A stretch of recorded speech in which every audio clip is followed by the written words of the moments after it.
Now, welcome to another edition of Battle of the Heroes and Villains, where this time we'll be taking a look at the results of the poll for the character Jyn Erso, comparing those results to all the other characters we've done thus far, before I then read and respond to some of your comments. But first, let me remind you that you can already head down to the comments and nominate and or vote for which character we do next. Just respond to my pinned comment with a character name or vote with a thumbs up if the one you'd like to see is already listed. Whatever single comment gets the most votes in the next 24 hours or so will be the winner and the character we do next. Alright, and now on to the results for Jyn Erso, where we'll see that 10% of people gave her an A, 52% then gave her a B, 30% gave her a C, 5% a D, and then a final 3% that gave her an F.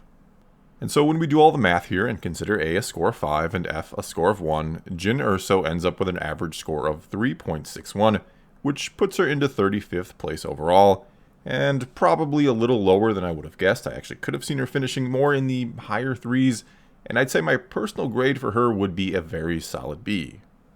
And before getting into the reasons why and to your comments, let me once again say thank you to everyone who votes, comments, and watches the videos. It's all greatly appreciated.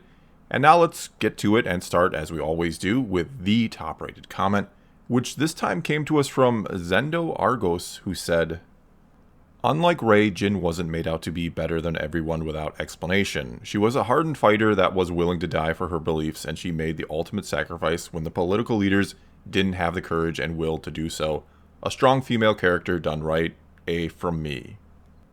Okay, so if you asked me what I think is the biggest difference between Rey and Jyn, I'd say that Jyn is a character made to fit the story she's in. She reacts to what's happening to her, while Rey is a character that the story is made to fit around. The story reacts to what it wants her to be or represent. There's a reason why she is sort of responsible for coining or popularizing the phrase strong female character. And when you do that, when you have this sort of goal in mind for your character, and not an in-story goal, mind you, but this goal for how the character should be sort of viewed outside of it, this pedestal you want it to be placed upon, it obviously is going to limit what you're willing to do with that character, which in turn limits your story right out of the gate. And I've argued before that perhaps the most interesting thing they could have done with Rey, especially right or wrong, considering she had that Mary Sue tag placed on her right after the first movie, is to have her take Kylo Ren's hand at the end of The Last Jedi. Have her make the opposite choice that Luke made in a very, very similar situation during The Empire Strikes Back. That, to me, is a big mistake. It wipes away that Mary Sue tag, and it would have been the most interesting thing for both the story and the character, and it contrasts nicely with what we'd seen elsewhere in the same story out of a different yet very similar related character, that being Luke. And I'm not saying Rey falls to the dark side and is lost forever or anything like that. The idea could be that she joins him because she thinks it's the only way to bring him back to the light, and then we'll see how far down the dark path she's willing to go to try and save him.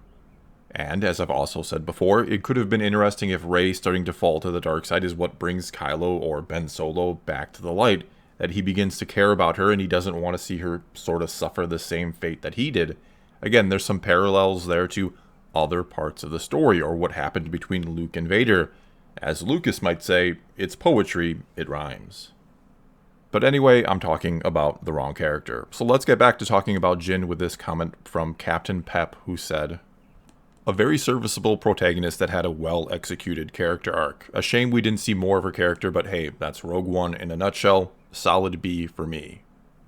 And I basically agree. As I was kind of just talking about, Jyn is very much a character there to serve the plot or the story, and even more so you could say than in most stories or movies. Because the thing about Rogue One is that what is accomplished by the characters is far more important than the individual characters themselves. Heck, that's almost the whole point or message of the movie.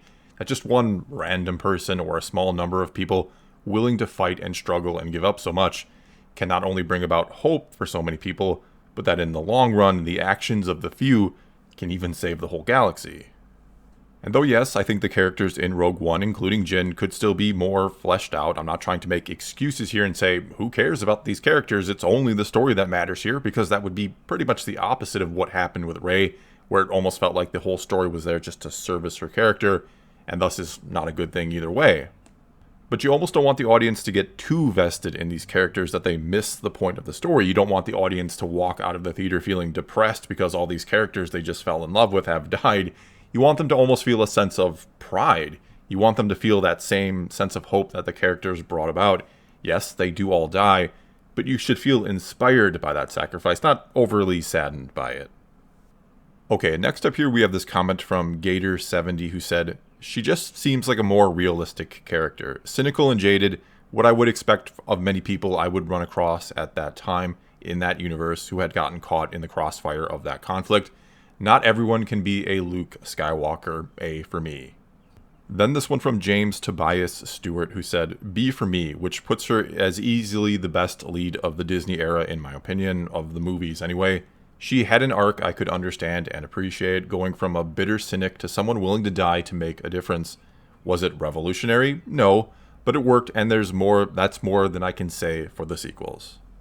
We also got this one from KS who said, "In the trailer I was worried she was going to be a flat, strong, stubborn character, but the film shows her as much more than that, developing from an apathetic bystander to helping the rebellion take down the Empire's most dangerous weapon. I also love that it's her bond with her father that gives Jyn the courage to change and take action." Our next one then comes to us from Kyle A, who said, "Honestly, she's one of the best Disney-created characters in Star Wars. Her story was well told, and her journey ended in a way that gave the galaxy hope."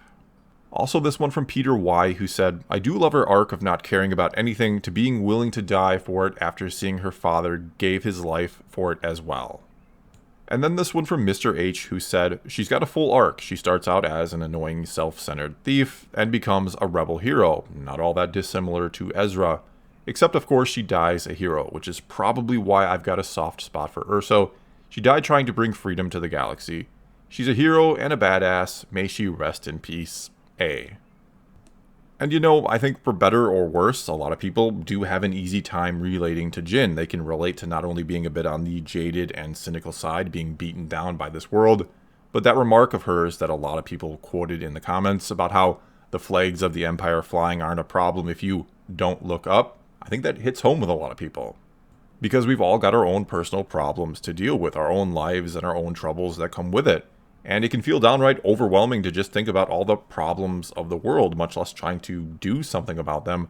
And so it's much easier to not look up, to instead focus on and worry about yourself than to worry about others and the general problems of the world. And so what makes Jyn's story good, why people do connect with her, is that many of those people who are sort of jaded want to believe they could change and become a self-sacrificing hero. They want to believe the few can change things for the many to make the world a better place. This is the same reason why so many related to a character like Luke Skywalker, who started out as a whiny teenager and only worried about having fun, assuming, of course, getting power converters is indeed fun. And I think we, consciously or not, watch movies like Star Wars to see average people just like us, or very similar to us, that are relatable to us, go on to do great things, to be reminded of our own potential, to be inspired. And all this then brings us to this comment from Wolf HD, who said, "Jyn is the embodiment of why the rebellion succeeded. She took every chance given to make the world better. She didn't need a happy ending for herself. She needed a happy ending for others. A for me." And when you strip it all away, you can say that on the macro level, Star Wars is the battle of good versus evil, while on the micro level, it's the internal struggle of selfless versus selfish, which is a battle we all face. I think we all, or most of us, want to be good people. We want to help others and make the world a better place. But again, a lot of us are like Jyn. We don't want to look up. We got our own problems or things we want to do and accomplish in this life. Yet at the same time, there's that old saying, the only thing necessary for the triumph of evil is for good men to do nothing. And if Jyn and the others do nothing, they don't step up, then who knows when or if the Death Star is ever destroyed, and if the Empire is ever stopped, or when it will be stopped. Maybe the Sith would have ruled for 1,000 generations. And so what I like about Jyn, and really the whole Rogue One crew, again perfectly crafted and fleshed out characters or not, is that they do more or less feel like random people who come together, who maybe have their own things to worry about, their own problems, but they're willing to lay it all on the line just for the chance to make a difference, and they do end up making a big one at that. And no, I'm not saying that we should all have to be like Jyn. We don't all have to be that self-sacrificing where we're willing to put our lives on the line. Only that we could try harder to find the balance in ourselves, the balance between being selfless and selfish, and that many small internal victories like that, more people trying to give or help just a little bit more, could go a very long way on the whole in making the world a better place. And that to me is the character of Jyn Erso. Alright, and now time for just a few final comments before wrapping this up, starting with this one from Cal Kelly, who said, C, mainly because her character wasn't particularly great, but I feel like she was an okay protagonist, and I did like some of her lines, especially the rebellions are built on hope speech, and her interactions with other characters. Then this one from a person who said, she didn't kiss Cassian at the end, A tier.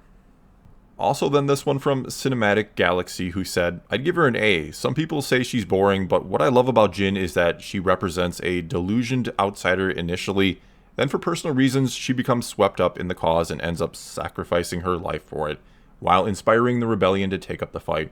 Her inner leader is brought out, and ultimately she finds peace and accepts her fate bravely. Also, Felicity Jones' performance elevates her to being an unforgettable character. Next up, this comment from Lisa Leyendecker, who said, I like that Jyn's whole arc showcases the impact of father figures on daughters. Jyn's relationship with Saw Gerrera taught her to fight and be persistent in her goals, while her father Galen taught her to stand up for what is right and be brave enough to put others before herself. It was somehow fulfilling that in the end, she made both her father figures proud. A from me. Also here we have this one from Matthew Ashbrook, who said, not the worst character, but definitely not even the most interesting character in her own film. Can't say there was much development for her either. Then there's this one from Powers Crew, who said, her harshest critics may say Jyn is boring or underdeveloped, but you'll almost never hear them say she's a Mary Sue, because she isn't one. Jyn has motivations, flaws, and obstacles to overcome, and she does carry her films as the main protagonist. Also got this comment from Arena Case, who said, Jyn is the character that Rey should have been. She is a perfect protagonist because she is imperfect. A for me. Then we have this comment from Samwise J. Morgenstern, who said, a calculating and idealistic leader that inspired the Rebel Alliance at one of its lowest points. She brought people together who believed that their redemption was out of the question and made a sacrifice that helped win the war. She certainly repaired the rebellion on hope and deserves a B+. Next up then, this one from Victoria Funes, who said, despite all the movie's flaws, Jyn Erso is one of my favorite characters. She showed me a side of the war that had never been shown before, and she had very human flaws. There was also no agenda promoted, and while it was a little rushed, she made a sacrifice that never fails to move me. There's something so deep about someone actually dying for their beliefs and for people they have never met. Her sacrifice was honestly inspiring. An A for me. And finally here we have this comment from Austin Richardson, who said, she wasn't terribly interesting, but the strong performance and backstory gives her a good score. They were able to do so much with her in just Rogue One. For that reason, I give her a B. Well, that's all I've got for you this time. Now it's your turn to tell me what you think of Jyn Erso, or what I or anyone else had to say about her in this video. You can also feel free to nominate and or vote for which character we do next. Either way though, do leave a comment below and let's talk some Star Wars. And until next time, thanks for watching.